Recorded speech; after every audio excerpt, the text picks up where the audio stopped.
I'm back. I had warned that a slowdown in my weight loss was coming, and boy, did it ever. I'm going to get into the detail of what's gone on the last couple weeks. I hadn't planned to be gone this long. I know I usually like to jump straight into the weigh-in results, but this week I think it's very important to go through exactly what's transpired over the last 3 weeks to give you some detail of what's gone on before I get into where I'm at now. If you'd like to get straight into the weigh-in results, feel free to do so through the chapters.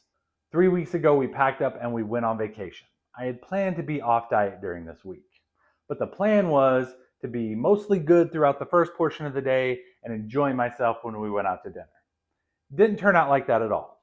We were in a place that we had never been before. We wanted to make sure we did and saw as much as we could through that week. So we ended up being out almost all day, every day. That resulted in us eating out pretty much every meal in a completely non-keto fashion. This is why I try to work so hard and lose as much as I can during normal times, because vacations are something we should be able to enjoy and not have to worry about our diets as much.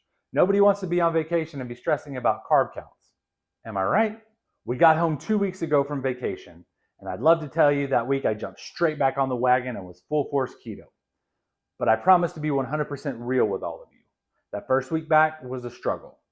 I did good for the most part. I got 3 of my strength training workouts in. Diet was good, with the exception of Thursday. Thursday, the keto flu hit, and it hit with a vengeance. And when it did, I fell off the wagon a bit and ate a meal I probably shouldn't have.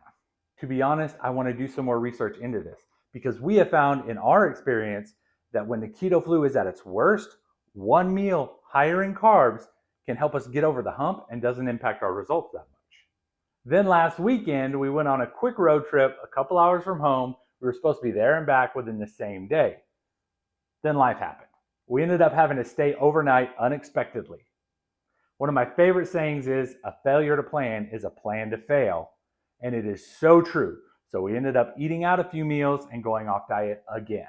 Again, this is why I think it is so important to be as strict as you can and work as hard as you can when you're on a normal schedule. Because the truth is, vacations are going to happen. Unexpected life events are going to happen. So take advantage of the so-called normal times and make as much progress as you can. After vacations, the struggles the week after, the unexpected events of last weekend, I was in full-on panic mode by Sunday. So Sunday evening after our last meal, I decided it was time for a fast. So I did. I fasted all day Monday and into Tuesday evening, somewhere around 44 hours. I will tell you, fasting is the best way to get back into ketosis, but it definitely takes some willpower when you're coming off of carbohydrates. Tuesday and Wednesday, I kept my diet on point, decided I would fast again on Thursday. I was successful and fasted into Friday morning. Full disclosure, 1 out of 10, I do not recommend doing 2 extended fasts in the same week and probably will not do it again. I also got in 3 strength training workouts this week. I met my step goal every day with the exception of Monday. That brings us to today, where it was time to step on the scale after 3 weeks and find out how much damage I have to undo. I stepped on the scale this morning and I'm at 269 pounds, which is a weight gain of 2 pounds. To be honest, it could have been so much worse. So I'm a little disappointed, but overall, I am still very happy. So my total weight loss since January is 32 pounds.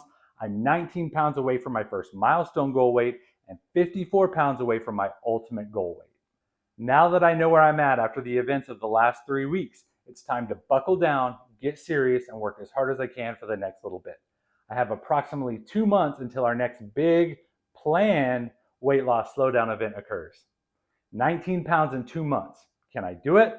Let's find out together. Stay tuned.